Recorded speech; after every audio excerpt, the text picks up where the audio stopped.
Eh ben, commence par te présenter, par exemple. Tu peux dire. Bienvenue à l'atelier. Ouais, c'est une bonne idée, ça tient. Ouais, ouais.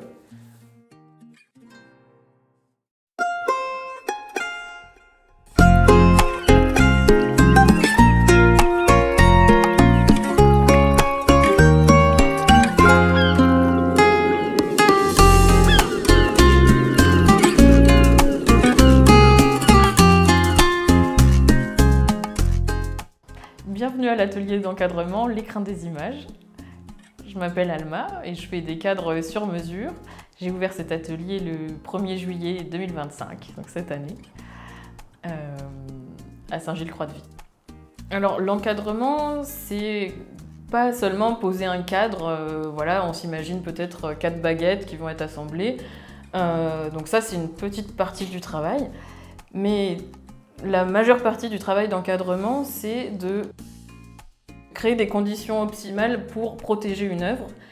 Donc il peut ne pas y avoir de cadre, ça va être vraiment l'intérieur du sous-verre. Ce qu'on appelle le sous-verre, c'est un sous-verre qui est fermé, dans lequel le sujet va être positionné.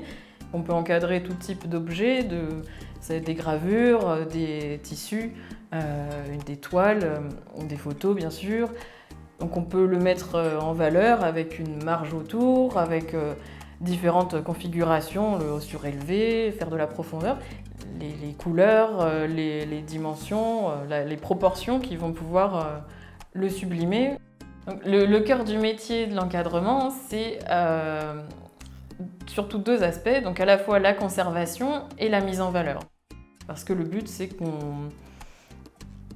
que l'œuvre ait le plus d'impact possible et que le cadre s'efface. Mais le cadre va vraiment servir à souligner l'œuvre sans prendre le pas dessus. Quand un client arrive, on prend le temps de discuter, d'observer l'œuvre. Je demande aussi souvent quels sont les goûts des gens, voilà, leur décoration chez eux. C'est important de savoir quelle est la couleur du mur du fond, si on peut faire un rappel par exemple avec des meubles qui sont déjà installés. Il y a une infinité de montages possibles pour mettre en valeur un sujet.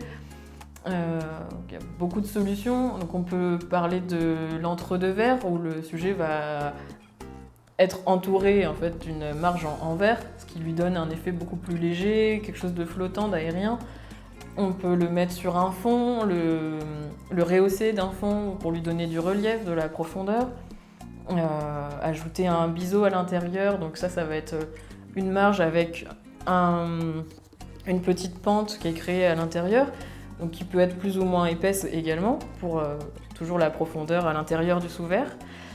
Aussi, j'ai l'habitude de teinter beaucoup mes cadres afin d'obtenir la bonne couleur qui va être en adéquation avec le motif. Parce qu'avec les cadres industriels tout faits, on n'a jamais la couleur adéquate. Donc là, ça me permet d'être au plus proche du sujet et de faire un rappel discret. Hein. Et ça passe par la recherche d'une harmonie, des proportions, qui est parfois très subtile. Donc ma priorité, c'est le respect du sujet du client, que ce soit une œuvre d'art ou quelque chose de sentimental, parce qu'on peut encadrer des dessins d'enfants qui, évidemment, sur le marché de l'art n'ont aucune valeur, mais pour moi, ça a une grande valeur parce que c'est assez unique.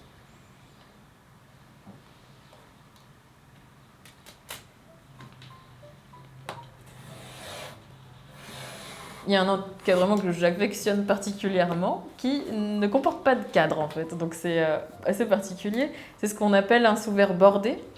À la base, le sous-verre bordé, c'est ce qu'on fait aussi c'est ce que je fais systématiquement avant de mettre un cadre pour créer un tout hermétique, ce qu'on appelle un paquet. Donc le verre est vraiment bordé au carton de fond de manière à plus bouger, qu'on n'ait plus de poussière à l'intérieur qui puisse rentrer, plus d'insectes, parce que ça arrive beaucoup de retrouver avec le temps des insectes sous le verre, de traces d'humidité également.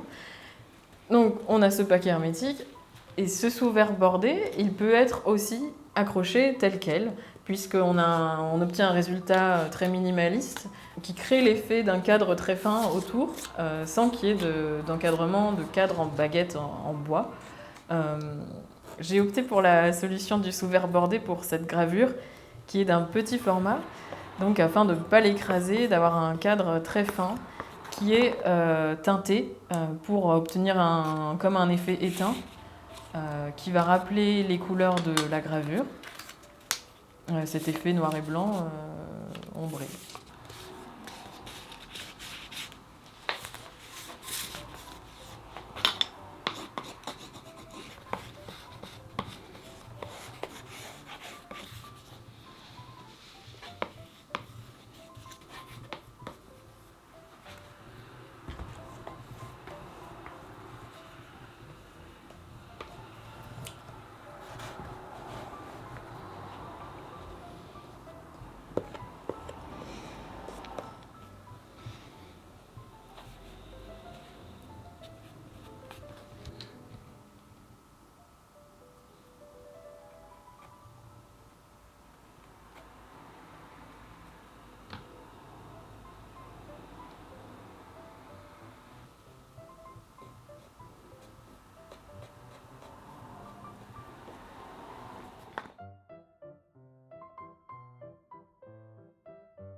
Et pour la mettre encore plus en valeur, j'ai réalisé un biseau à l'intérieur du sous-verre. Donc c'est cette coupe à 45 degrés qui permet de faire une pente au niveau de la marge et de créer de la profondeur dans le sous-verre.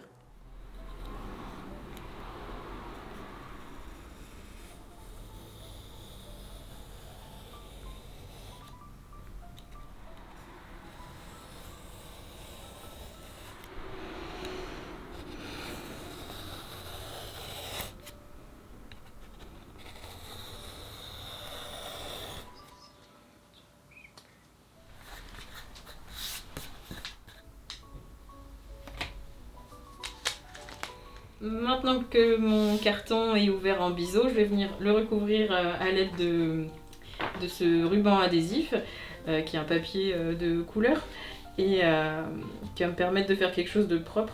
Malheureusement, ces rubans adhésifs se font plus, c'est un de mes derniers, puisque très peu d'encadreurs ouvrent encore leur biseau à la main et surtout font cette étape du gainage qui consiste à revenir recouvrir la petite pente.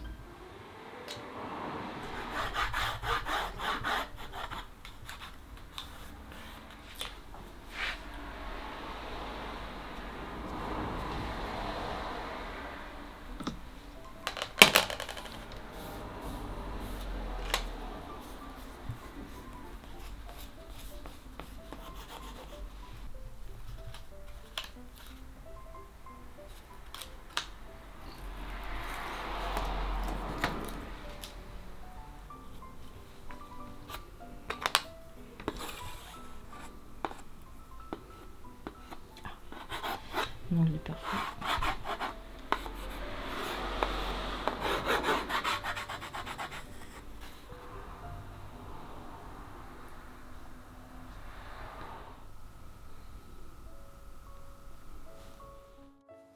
Là, je suis en train de faire une caisse américaine pour cette peinture, donc je vais vous expliquer un peu en quoi ça consiste. J'aime beaucoup cette solution d'encadrement parce que ça permet de souligner l'œuvre sans l'étouffer. En fait, ça la laisse respirer. Donc on laisse un jour tout autour. Ainsi, l'œuvre est laissée dans son intégrité. On ne mange pas les bords de la toile. En fait, ça la laisse respirer. Pour cette peinture-là, c'est un peu particulier puisque c'est une peinture sur carton qui n'avait pas d'épaisseur, donc je l'ai rehaussée sur des lattes afin qu'elle ne soit pas enfoncée dans la caisse ni collée. Là, c'était l'échantillon choisi par le client pour la caisse américaine. Voilà, moi, je voulais pas que ça arrive dans le fond comme ça et que ça soit un peu plus flottant. Donc, avec la latte, on va arriver à un peu plus de hauteur. Je vérifiais où est-ce qu'on était, là, ça me paraît pas mal. Et puis j'ai aussi teinté la caisse au brou de noix. Alors, je vais teindre la caisse au brou de noix.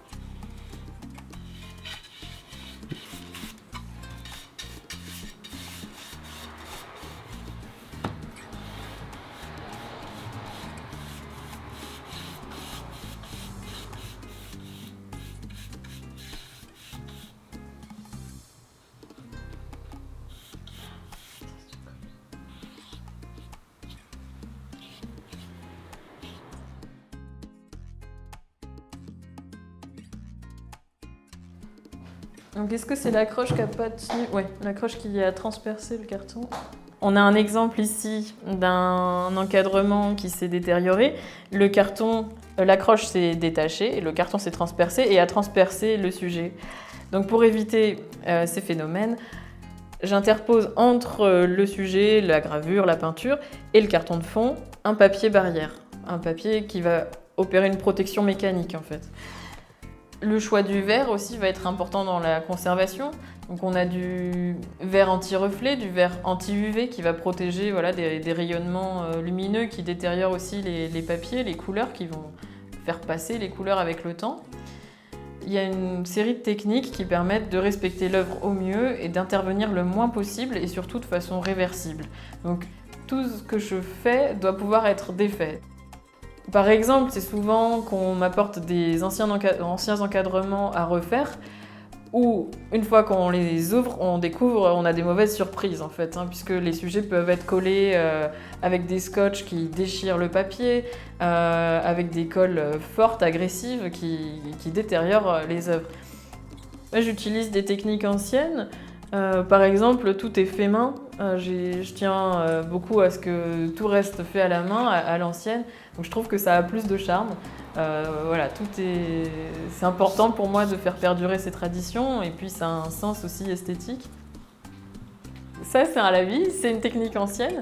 Donc c'est moi qui l'ai réalisé. Donc c'est de l'aquarelle et des filets réalisés avec un tire-ligne, un outil qui ressemble à une plume, dans lequel on peut mettre de l'encre de notre choix, donc on peut obtenir des couleurs et créer voilà, une série de filets qui vont rythmer le passe-partout.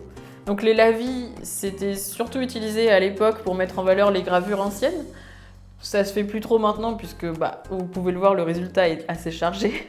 Mais ça peut être une volonté d'avoir quelque chose dans l'esprit de l'époque. C'est plus très demandé aujourd'hui, non. Le lavis, c'est plus très demandé aujourd'hui pour son effet un peu trop chargé. On a tendance maintenant à privilégier les résultats plutôt sobres, plutôt minimalistes.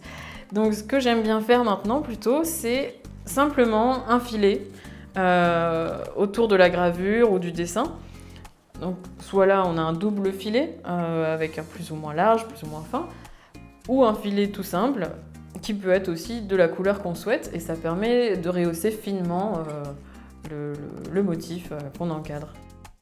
À la boutique, j'expose des œuvres d'artistes dont j'ai réalisé l'encadrement, qui me permettent aussi de montrer plusieurs types d'encadrement possibles.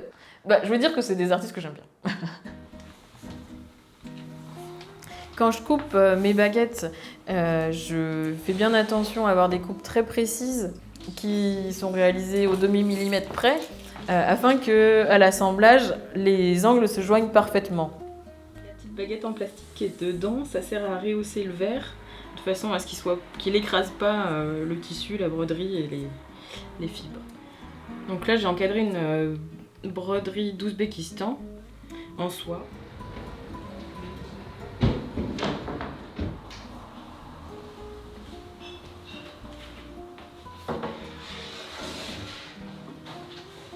Je coupe les longueurs de bois pour faire le cadre.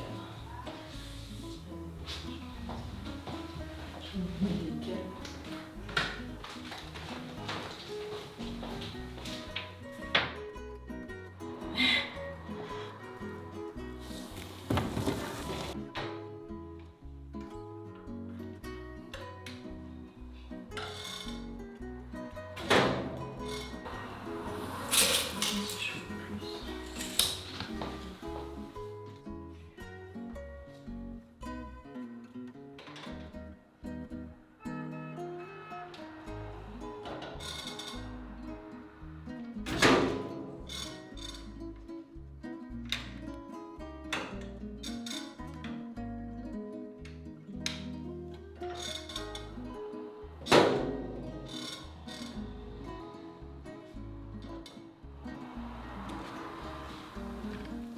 Voilà.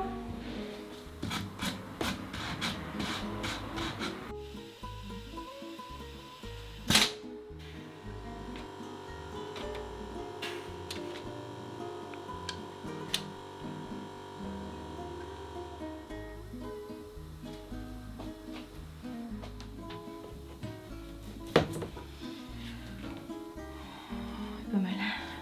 Une des choses que j'aime particulièrement dans mon métier, c'est les teintes de cadre, donc de faire les couleurs à la main. Donc là, par exemple, j'ai une série d'échantillons de différents bleus pour montrer qu'on peut avoir toutes les nuances possibles à la main et de s'adapter au mieux à la couleur du sujet. Les patines aussi, voilà, d'avoir des effets plus ou moins vieillis, cirés, non cirés. Donc on a un travail sur les couleurs, les textures, les matières. En encadrement, on propose des cadres en aluminium, en bois, en bois massif.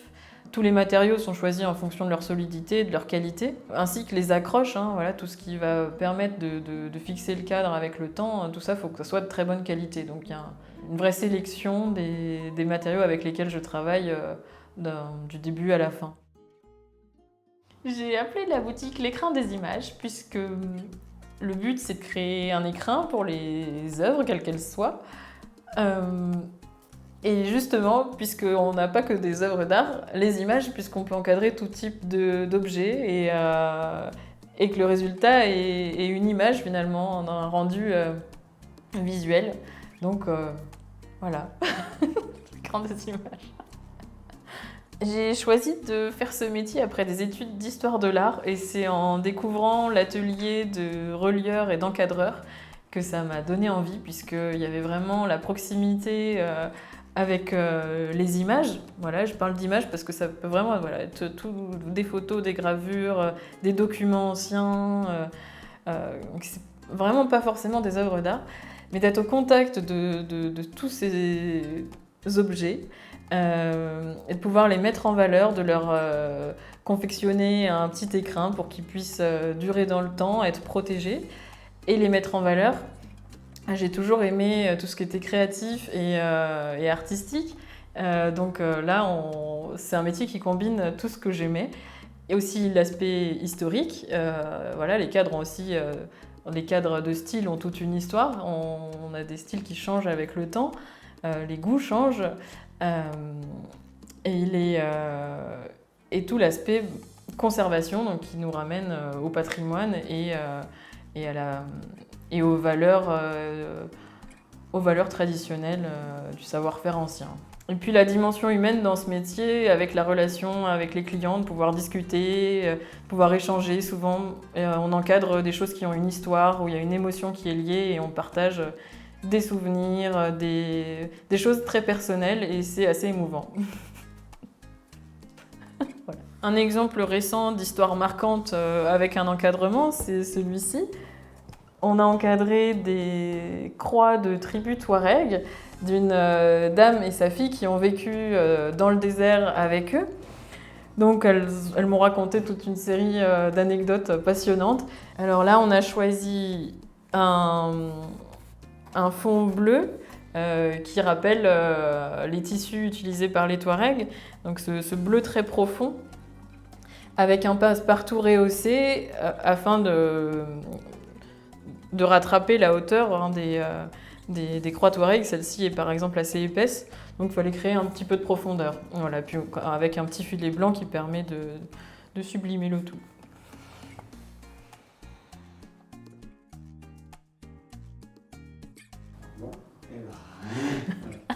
Un miel, voilà. Bon bah c'est bon, merci.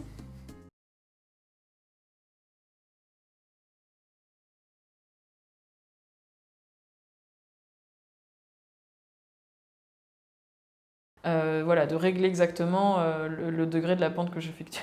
C'est trop compliqué. Non, ça va pas. Impeccable. C'est merveilleux, ça va.